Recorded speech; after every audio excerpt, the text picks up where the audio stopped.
It seems Yeah. like in the Western world, in the world. Yeah. So, like I said, there was a 40-year period, which we sometimes we call it the neoliberal period. But roughly speaking, Jimmy Carter to Joe Biden. Jimmy Carter started it, Joe Biden more or less ended it in terms of our approach to antitrust in the United States, where historically what we'd said about antitrust was the purpose of antitrust is to prevent firms from becoming powerful, not from abusing their power, but from having the power. That's Because right. once the companies have the power, yeah, they might use it wisely for a while, but if they have a change of heart, a change of management, whatever, once they're very powerful, it's very hard to unwind that power.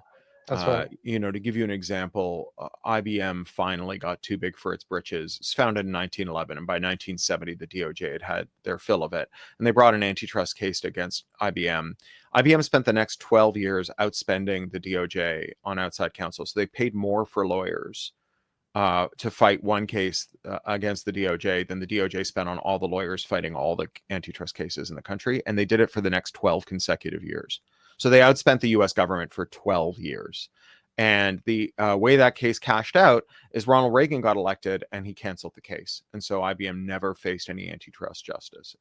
And so Wow. that's why we worry about power accumulating, right? Because once it's accumulated, it's hard to dismantle.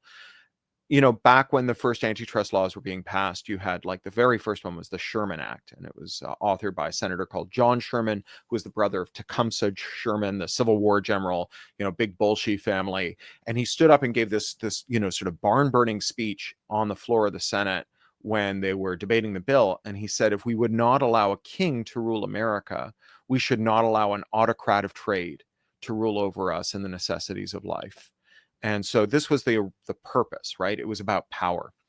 And there was a fringe theory basically promoted by rich guys that said actually giant companies are great.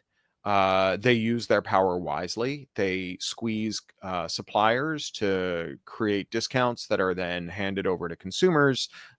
They gain these efficiencies of scale. And if they really do misbehave and abuse their power, the market will take care of it. And so this was called the consumer welfare theory. It was a fringe theory until the Carter administration. And Carter hesitantly adopted this and started to draw down cases that the DOJ had been thinking about bringing and to direct policy in this way. Reagan really accelerated. So Carter was pulling out the odd Jenga block. Reagan was just like yanking him out by the fistful.